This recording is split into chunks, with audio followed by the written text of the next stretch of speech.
जब माँ चली जाती है ना तो सिर्फ एक इंसान नहीं जाता बल्कि पूरा घर खाली हो जाता है। दीवारें तो वही रहती हैं, घर तो वही रहता है, लेकिन घर की रौनक चली जाती है, घर की मोहब्बत चली जाती है। पहले हर दुख छोटा लगता है क्योंकि माँ का सहारा होता है, लेकिन जब माँ चली जाती है ना तो फिर छोटी सी तकलीफ भी बर्दाश्त नहीं होती। फिर हर मुकाम पर माँ की याद सताती है क्योंकि अब फिर दुआ देने वाला कोई नहीं ना होता।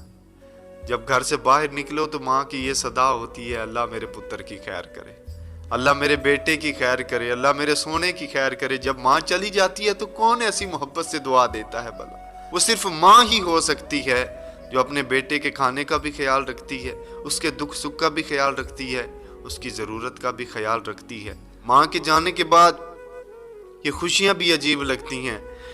इंसान मुस्कुरा तो रहा होता है लेकिन अंदर से तूफान उठ रहे होते हैं। लोग कहते हैं वक्त के साथ गम खत्म हो जाता है, लेकिन मैं कहता हूँ माँ के जाने का जो दुख है ना वो कब्र तक साथ जाता है। बड़े खुश नसीब हैं वो लोग कि जिनके सरों पर माँ का साया है, एहसास करने वाली माँ है, पूछने वाली माँ है, बेटा खाना खाया कि नहीं, बेटा तबीयत कैसी है, बेटा कोई परेशानी हो तो बताना यार।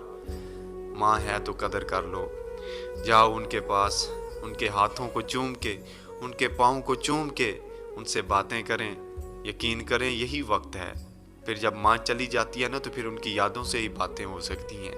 अल्लाह अकबर। और फिर आज सब मिल के ये दुआ करें ना कि अल्लाह ताला हर औलाद पर उनकी माँ का साया ता देर कायम रखे।